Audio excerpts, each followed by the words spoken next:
Okay, so we're here with Dan and his dad Rob today, and I've asked them to come in because Dan, how many years is it, Dan, you've been with us?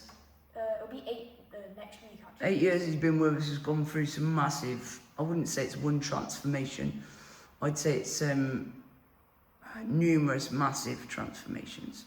So Rob, when I remember we were doing a demonstration at Churchtown School, and obviously you worked there at the time. I knew you anyway because you'd taught a couple of my sons, hadn't you?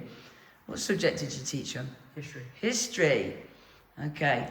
And you came across, we had a little stall and we did a little demonstration, and you introduced Dan, who was a tiny little 5-year-old at the time, and you said I'd love to get him coming along and have a little go.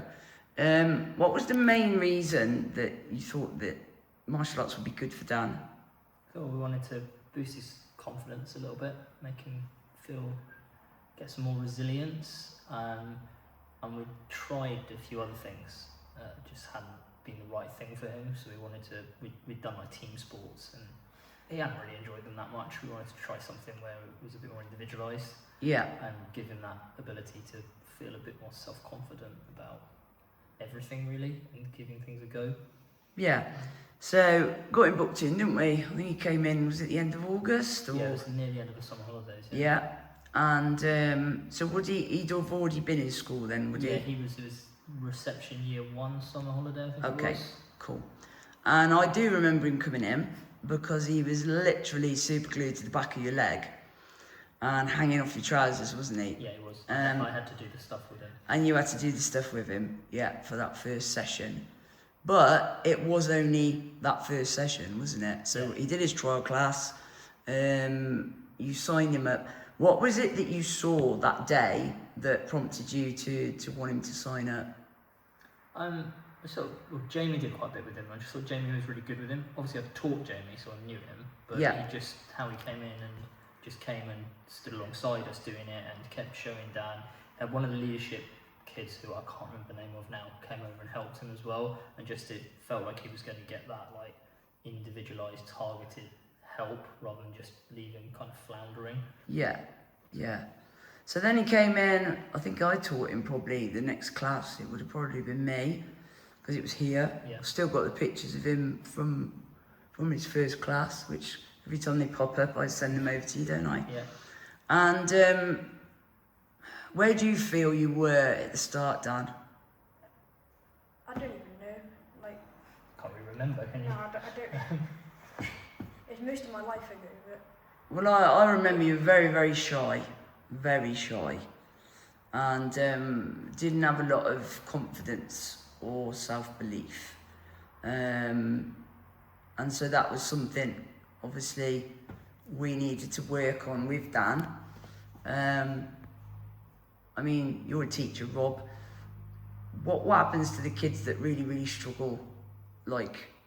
Or from shyness? From shyness, lack of confidence, lack of self-esteem, when they get into like the secondary school system? They just find it harder to get involved, and things can be much more struggle for them because they find it difficult to talk to people. They've sort of frightens maybe too strong a word, but they're worried about talking in class, which then makes lessons stressful for them. And then quite often I find with parents I work with that they go home and it all comes out there.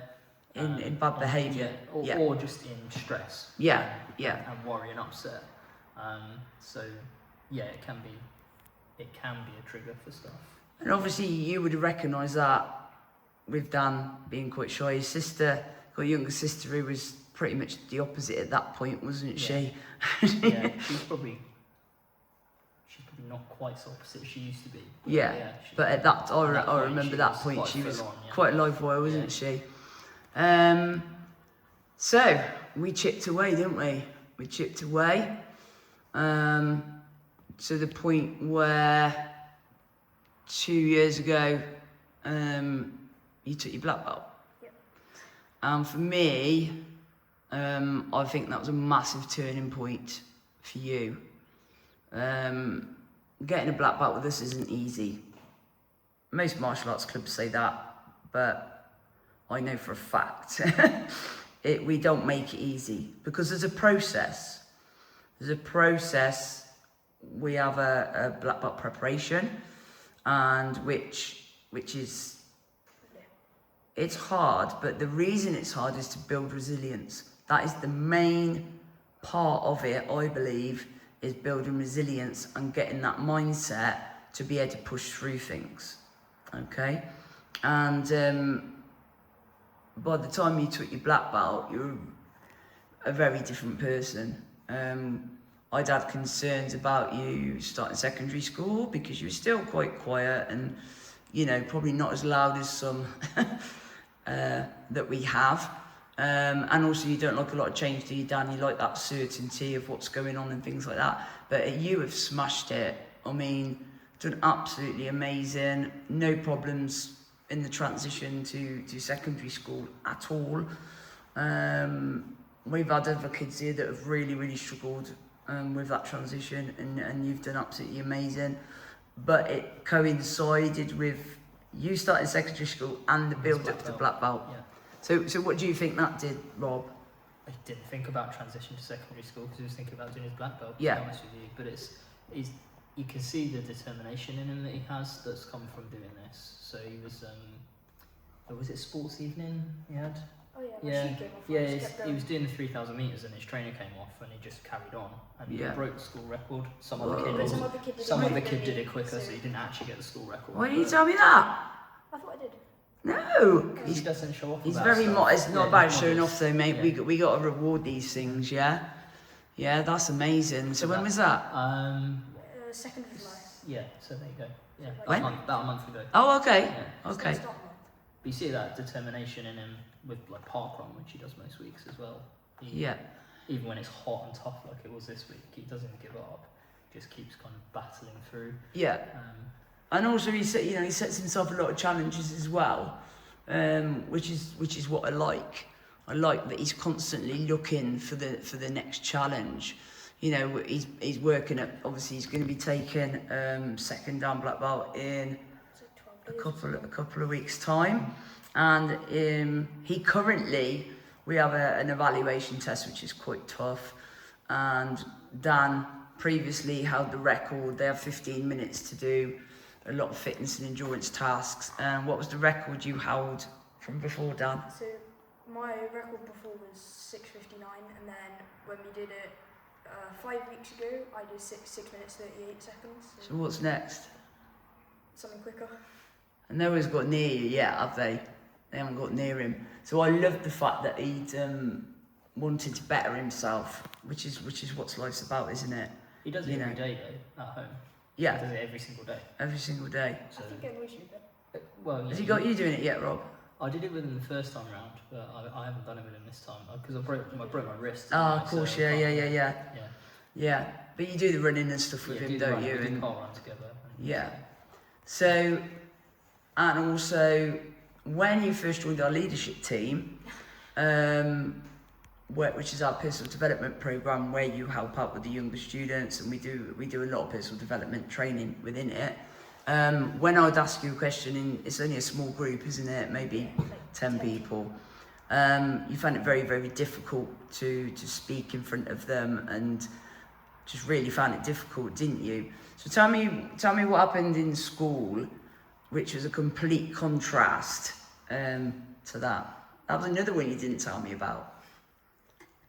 Yeah, so that was so we have like house competitions, and then that was house public speaking, and our team won it, and I was on the team, so that was good. So you won the public speaking, which is amazing. You fought in a few tournaments now as well, haven't you? That was outside of your comfort zone at one point as well. And yeah, I mean, you're doing amazing. He is one of my lads that I use as an example because of the dramatic change, you know, in him. And you know, I know that whatever he does, I truly believe he will be successful at whatever he puts his mind to, because he's got that good work ethic, which unfortunately is lacking a lot nowadays. Would you say that? Yeah, I mean, everything depends on the kid, doesn't it? But yeah, there are he has an exceptional work ethic in Yeah. everything that he does, schoolwork and. But my everything. belief also is that's a lot down to parenting as well. As I've said before, kids don't do what you say, they do what they watch you doing. Yeah, and I know you did some charity, stuff, haven't you, running and Yeah. things like that. And obviously he's seen that, you know, and he will have taken from that. And so I think, you know, you and your wife doing a brilliant job with him. He's an absolutely amazing young man. And we look forward to seeing his success in the future. And when he does, he's going to buy me a holiday home, aren't you, Dan? Thanks a lot. Get me one first. Yeah. Thanks a lot, guys. And we'll catch up maybe in a few months or a year's time. Thank you.